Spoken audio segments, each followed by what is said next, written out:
Hello and welcome to AXSChat. We're delighted to have Sharron Rush and Olivia Hawkins here from Knowbility. Knowbility has been going some 20 years now and is great in terms of spreading the word about accessibility. Sharron, you've been influential in so many people's learning about accessibility, and you're here to tell us a bit about open air. So welcome to AXSChat. I can't believe we've been running 3 years and not had you on. So it's about time. Please tell us a little bit about Knowbility for those that don't know, and then about the open air challenge that you're setting everyone. I'll do that. Thank you so much, Neil, and thanks to all of you for having us. We're thrilled to be here. I'm a big fan of the AXSChat, so glad to be a real active part of it today. In terms of the organization, Knowbility is a nonprofit organization based in Austin, Texas. We work nationally and recently, probably in the last 3 or 4 years, internationally. We've been advocates for accessible technology for, as Neil said, 20 years, really very excited about that. And our seminal program was the Accessibility Internet Rally. We call it AIR for short. We started as a hackathon before there was even the name hackathon, as a live 24-hour design challenge. So, so designers would get the opportunity to learn about accessibility, learn the basics, and then be paired up with a nonprofit organization to build an accessible website. Our judges from the start were people like John Slayton of the University of Texas, Jim Thatcher, who many people know as a pioneer in accessibility. And as the time went by and the program grew, we went to Denver, San Francisco, Southern California. So we were doing these distributed events. And 4 years ago, one of our board members, Rich Schwerdtfeger from IBM, he said, you know, this isn't sustainable to try to do this everywhere, and the international component is really missing. So you should move this program online. And so that's what we did. And now we call it Open Air, the Open Accessibility Internet Rally. And Olivia Hawkins here, she's my colleague, and she runs the program. So I'm going to let her tell you more about what we're doing this year. Yes, so thank you so very much for having me. I am Olivia Hawkins. I am new to Knowbility, just under 6 months, but you know, it's been an amazing experience so far, and in working with Open Air, this accessibility rally, internet rally. This is my first time actually being a part of accessibility and getting to understand what it actually means, and how it's just been really enlightening to be able to work with Open Air and Sharron regarding this particular program, and it's just an amazing way for developers and people who may be like myself, who didn't really understand accessibility and what it actually meant in a web world, the internet world, to take the tools that we through Knowbility provide and give them the insight on how to make the web, the internet, more inclusive. So essentially, with Open Air, we look for web designers, professional, non-professional. We look for university students, and also we have a new track this year with the state agencies, Texas state agencies, where we're also looking to get them on board with making their websites more inclusive for all, including those with disabilities. So that's really exciting, a new addition to Open Air that we've added this particular year. Fantastic, and you also through Knowbility run a bunch of other initiatives as well. Am I right in thinking it's Access U, which has been cracking on for quite some time now? So tell us a bit more about you talked about non-profits.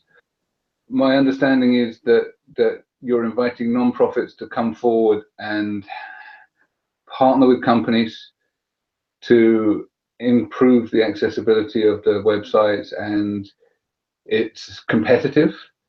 Oh, yeah. What's is there a prize? Do we get a medal, or is... You know, it's funny when the very first idea of AIR came about like I said, I'm based in Austin, Texas. At the time, I was working for Easter Seals, which is a rehabilitation services organization for people with disabilities. And I saw everything in my city was being remade around technology. You know, Austin was becoming a center of technology, and yet the people that I served were continually left out. So I started going to these tech meetups and things and saying, hey, you guys, why aren't you paying attention to our needs? And what I heard was, if you want to engage the tech community, do something competitive. And so that was kind of the impetus to me to think about, well, how can I make this competitive? And once we had this idea that, well, really, you know, accessibility is a design challenge for people. You introduce the constraints, you teach people about them, and then you say, which one of you tech geniuses is going to be the best at achieving this? And suddenly people were paying attention to my needs in a different way. And it was really sort of a, well, it was a transformational experience for me, because we learned at that point, when you make accessibility an interesting design challenge and make it fun and include this, like you see our heroes back here, and we've got prizes, like you said, we're big on parties, you know, here's the champion, and kind of take away that idea that, oh my gosh, accessibility is this scary thing. I could get in trouble. I could get, you know, legal battles.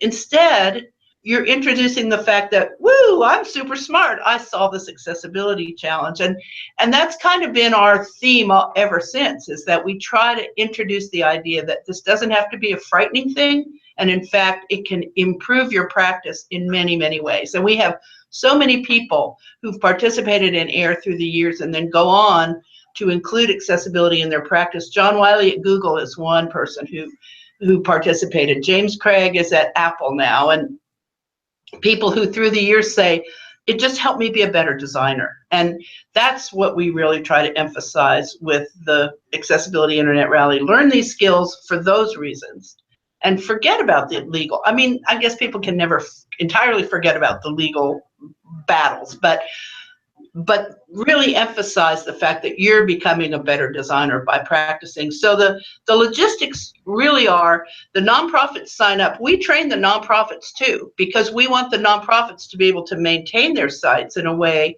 that is accessible. And for them, I have to say, I think for many of them, the beauty of the experience is as much the fact that they're going to get professional design support as it is as the accessibility is. You know, it's like they learn about accessibility too, but it's, oh, I can have a professional team from IBM, from Frog Design, from you know, these Trademark Media, these brilliant technologists who participate, and oh, I get accessibility too. And so that's why a lot of the nonprofits participate.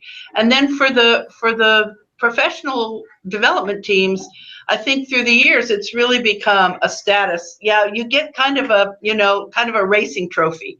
You don't get a trip to, you know, you don't get a trip to the Caribbean or anything, but you get this racing trophy and bragging rights for a whole year that we were the champions of AIR. And people have used that to build accessibility practices in their agencies, or, you know, bragging rights are always fun. Yeah, and to your point as well, with the university students, we're starting when they're at the beginning of their careers in web development and design. So we're putting, you know, we're planting the seeds of accessibility in their minds at an early, you know, stage of their career. And, you know, just in speaking with some of the university students who participated in the past, they have said that open air has been, you know, has been influential in deciding kind of how they would like to navigate their careers moving forward. So they have taken on projects and programs of their own that they have spearhead and, you know, designed just around the experience that they've learned with accessibility through open air. So I think that that's also a great way that we are helping to plant those seeds and make sure that, you know, accessibility is at the forefront of everyone's mind as they move through their professional. Good point. Yes. And I think. Sorry, I have some. So Antonio, you go, because I'm going to distract myself with this feedback, and I'm going to see if I can fix that. Okay, so this is an international program. So the objective is to have people from all over the world to be able to be part of this. So what someone that is outside from the United States can expect from the program, and how can this program can actually help them as well? You want to answer that, or you want me to go? Excuse me. Well, so whenever we, it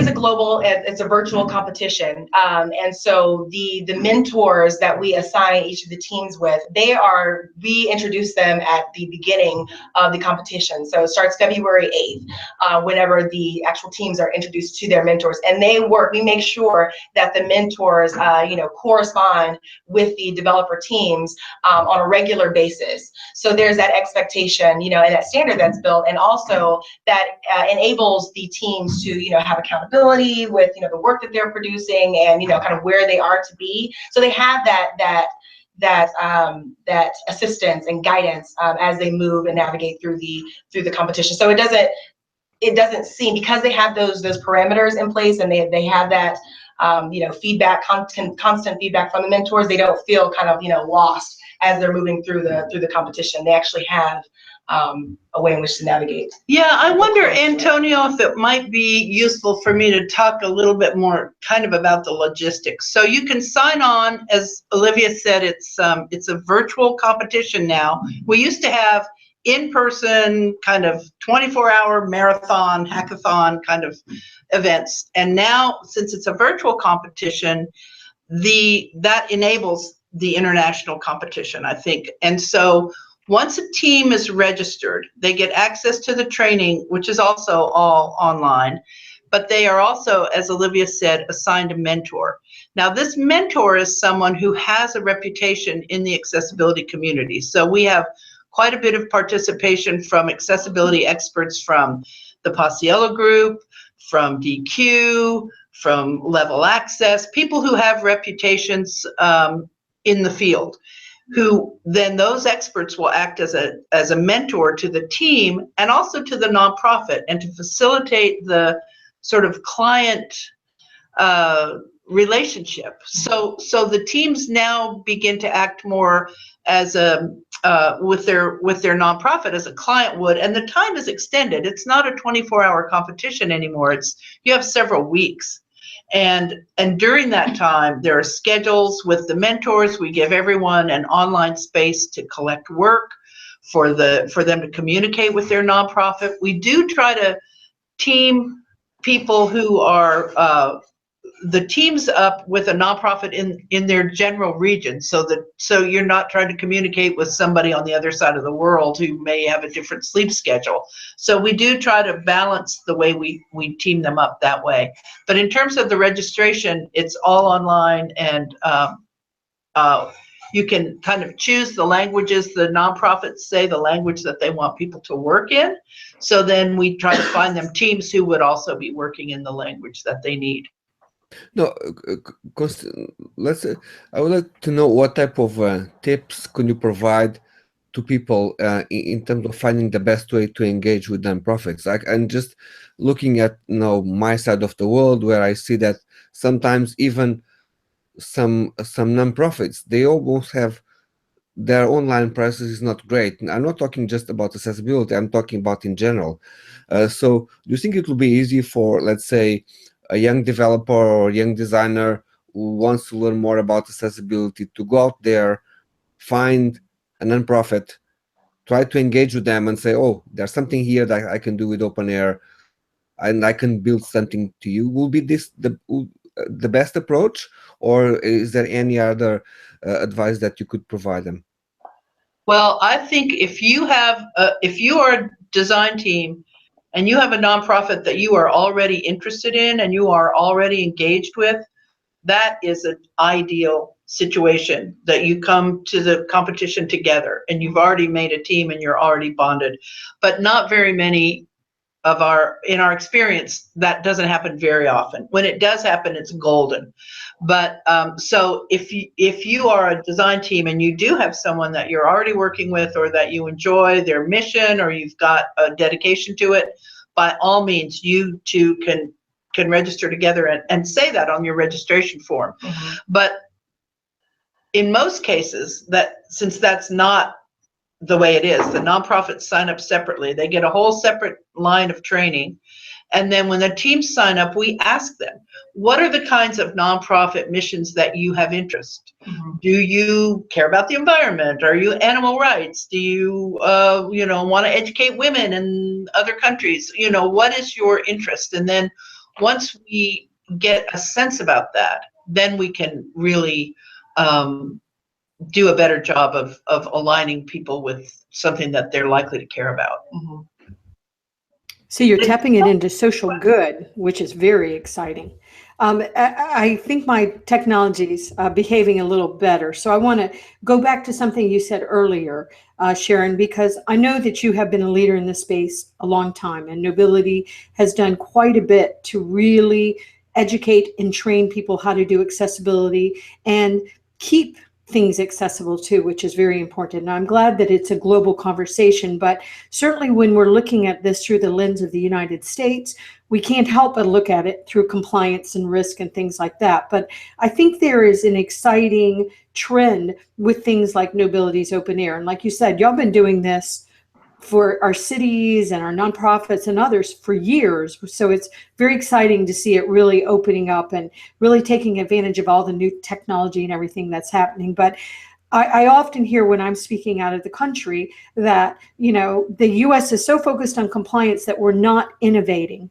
And I know that it often looks that way, but I actually believe that some of the efforts we've made to make our websites accessible because of compliance and litigation has had some positive impacts on the rest of the world. So how can we take what we've learned from these efforts and what you're doing using all of the power of social media and hackathons and people? I love the point you just made, Sharron, that maybe I'm a student and I'm a designer and I want to help a nonprofit become more accessible, even though this isn't just about making nonprofits accessible. We want agencies, we want everybody to be accessible. And I know y'all have done a lot with that, but tapping into things that really speak to their heart, like women's issues or LGBT or clean water or whatever, and how you can use accessibility by helping really make the world a better place. And, really tying the social impact that a lot of the young people, all of us are, interested in, but there's a lot of advocacy and social efforts happening right now all over the world. So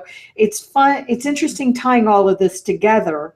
And so how, tell us more. I'd like to know a little bit more about the journey of how you got from there to here, because I know you've had an amazing journey and at times a really struggle too. I know at times, we talked years ago, Sharron, as when people weren't finding accessibility sexy, there were times when, you were having problems keeping the doors open and you're funded, you're a university. So I was just wondering if you could just take us on a little path of how you got where you are, because it's very exciting and I really applaud your efforts. I'm glad to see new faces like Olivia in these conversations, and I'm just really excited about how your success. So, well, thank you, Deborah. That really means a lot to me. As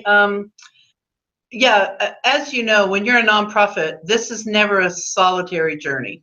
We have had just incredible volunteers and people who are on our advisory boards and who have supported us through the years. When you sign on to the training, you'll find very familiar faces, from Derek Featherstone, Simply Accessible, people who volunteer their time, help us create the kinds of training that people need. And, I so strongly take issue with the idea that accessibility gets in the way of innovation.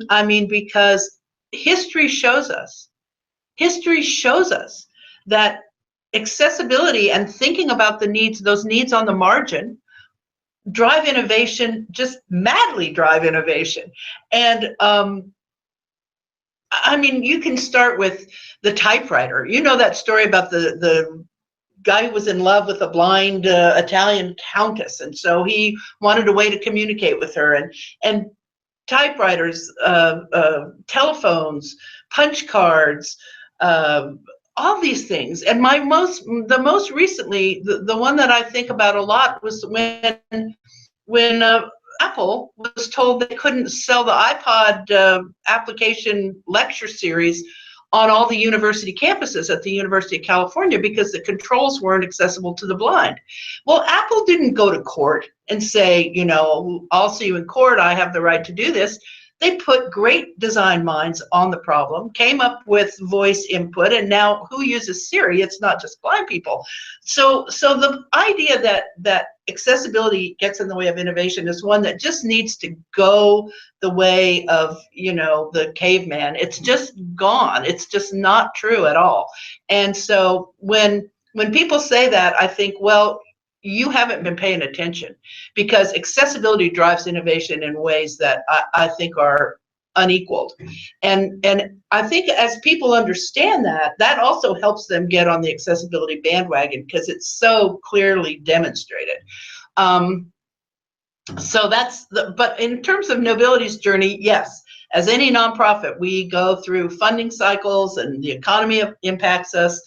And if it weren't for the support of these great volunteers and people who are dedicated to our mission in the same way that we are, you know, we probably wouldn't, as you say, have been able to keep the doors open. But right now, with this dawning awareness, we're selling some of our accessibility services, especially training.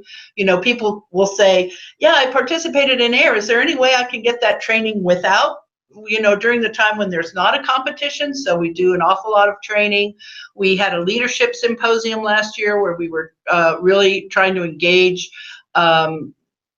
higher leadership in this idea that, hey, accessibility is good for your bottom line, it drives innovation, it's worth integrating into your processes. And, you know, that's something that I think you guys do really, really well, is to talk to those executives and get them to understand the value for companies to think about accessibility, not from a compliance standpoint, or maybe somewhat from a compliance standpoint, but also more broadly.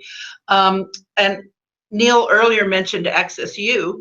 We do a 3-day training conference in person here in Austin in May every year. So that's also helped us because it's, you know, it's self-sustaining. And of course, our programs, you know, we always welcome people who want to sponsor AIR, who want universities that want to partner. We're very, very good at in the collaboration space. We know how to, you know, give value to our partners, and so I think that's another way that we've been able to be sustained. Did I answer your question? You did, and it's you. We must be connected, because what I was going to say is, one thing I know about Knowbility for years is that you're great collaborators. You've got the best and the brightest in the industry on your board, collaborating with you.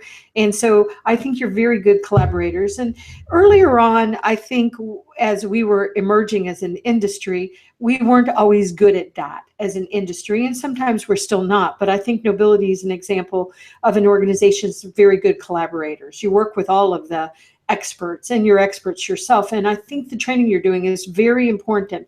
One thing I would be curious, how do we get more corporations involved and being part of the teams? And like you said, I mean, we would love, I'm sure you would love to have corporations sponsoring you, but there's also an opportunity for corporations to really get in and be in the teams. You mentioned Frog, and I love their work. And of course, IBM is brilliant. But I think that the one thing we want to do is we want to call out globally to the corporations saying, come on, let's get these teams. I mean, we are very blessed to have a supporter, Barclays Bank. And they are very wonderful to AXSChat. And of course, Neil and Antonio both volunteer for AXSChat. We're the founders, but they also work for ATOS. So there's a lot of very large multinational corporations involved in these conversations. And I think this is a way that they can get engaged. So do you mind talking a little bit more about how you would welcome corporations more into these conversations? I'm going to say a few words and then let Olivia take it away about this year. But we have had really, I think, valuable to the company corporate participation in the past. Last year, one of our top 3 was from General Motors. General Motors had a team last year. Chase Bank has been involved. So we have had that kind of corporate involvement. I think one of the challenges for those teams is getting the internal recognition of the fact that you're going to volunteer for this community program. How is that going to give value? And so it's us making the value proposition, and I'll let Olivia talk more about what that is this year. Well, also, I mean, I think if you're going to give, if financially or, have monetarily in kind, to an organization, I always like to say, well, don't you want to kind of see what this organization or what this event is all about? What better way to do that than by signing up, your teams to get them involved, see what it is that we're actually doing and how it's actually benefiting, the community and also your bottom line. I think that that's just really important, and that's been a way that I've been approaching a lot of the organizations and companies as well, to get them involved and get them excited. I also think that companies are also really excited about the competition aspect as well. Whenever you start to drop names like IBM, Level Access, Cognizant, people take notice.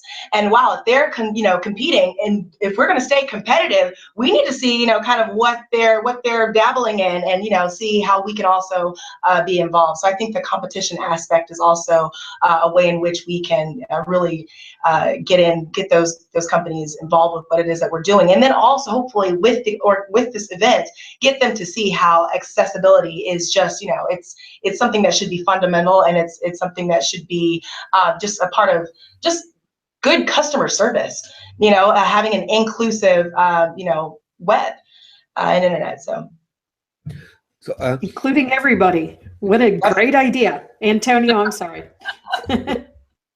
So we have been talking about what the event, what people can expect, but is there anything that you can tell us about wins from previous years, things that people see an improvement in the way how their websites were redesigned, and what type of expectation that people might have in the beginning, and that those expectations might be passed by having their website accessible? Because in the end, accessibility is also improves marketing, improves sales. There's a huge other of outcomes that is not just accessibility, it's just about the way how people use the web.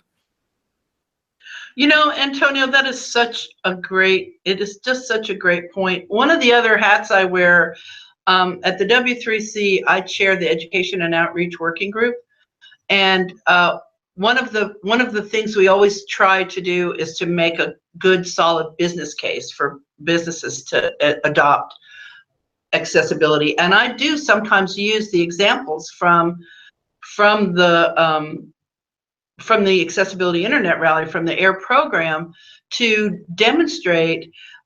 For example, one of the companies I mentioned, Trademark Media, they now advertise to their clients, we know accessibility. We won this contest twice over the past several years.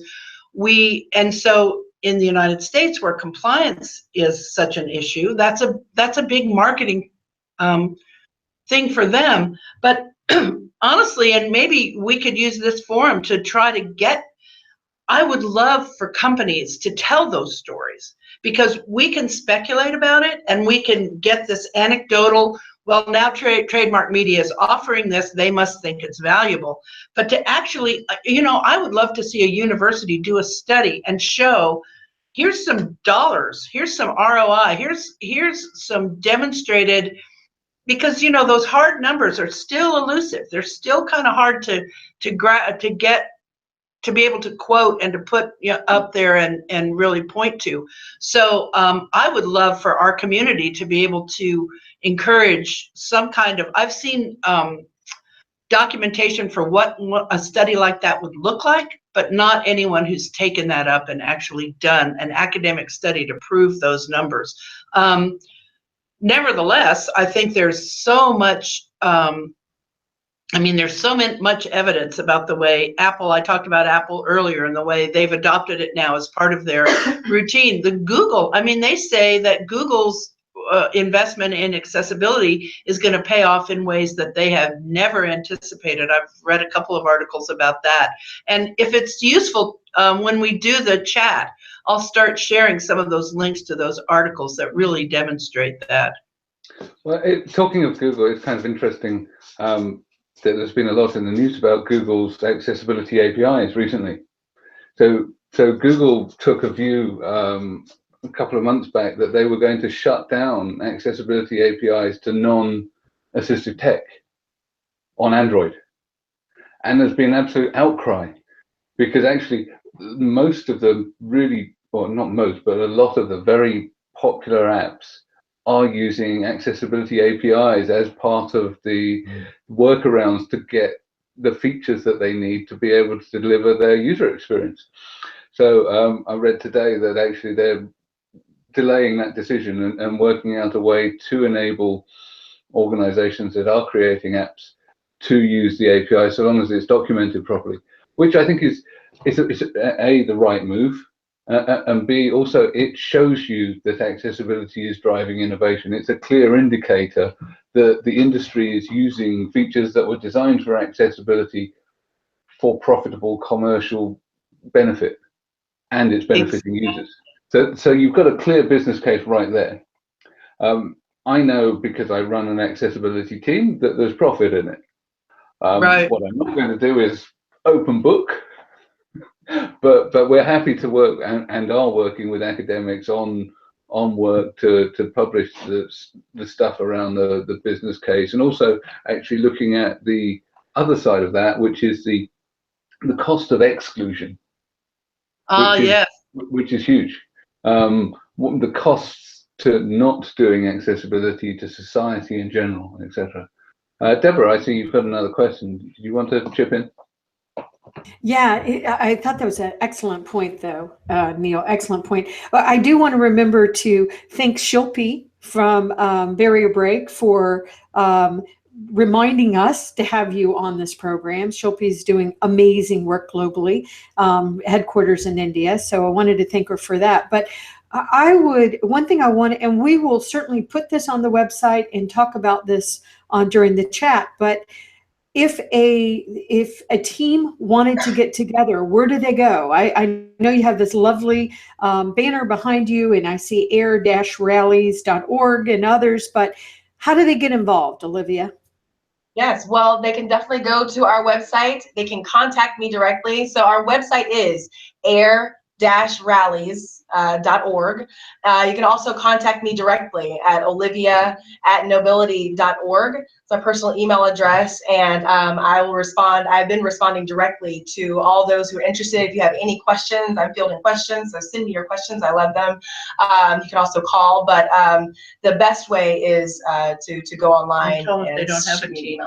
And if you don't have a team, that's okay. You can sign up as an individual. We can place you on a team that have already, who's already been built and assigned. We can place you with a team. So it's not a problem if you're just curious, if you're interested, if you're a Texas state agency and you're, curious and, have questions or want to register, you can do that as well. So. And what would be really cool is to have an AXSChat team. So we have a huge AXSChat community. So I challenge the AXSChat people to let's pull together and have our own team. Wouldn't that be so cool? That would be amazing. I know, wouldn't that be amazing? Because we have such a rocking global community. I'm going to turn it back over to Neil and appropriately go on mute now. Okay. Well, we're going to have to go and try and win that, right? Yes, of course. Love it. If you're going to be in it, you've got to try and win it. So no, it's been really interesting, and I think that generating that sense of competition is important. I'm sitting here listening to you reeling off the names of some of our competitors, and I'm thinking, right, well, how do I engage my teams to come and beat them? There you go. Right attitude. That is the right attitude. Yeah, that's right. Yeah, competition's important. Here, and let's make the world a better place. I agree, Absolutely. Neil. Well said. I just want to say, look, these are real. Our fans will know AXSChat t-shirts. They're here. Oh, yeah. That's great. Can't wait to get one. Can't wait. Logo in there. So thank you, Bob. We love our So we've been trailing these for a while. We know that the community are super excited. Yep, they even come in extra large. So we know that they're excited about these. We've been running a competition. We have picked the winners now, and we'll be in touch in the next few days. There's some goodie bags going out, some T-shirts, and also some stickers. So just remains for me to say thank you very much, Sharron. It's been a real pleasure, and also you, Olivia. Thank you so much. Thank you for having us. We really appreciate it. Thank you very much. Thank you.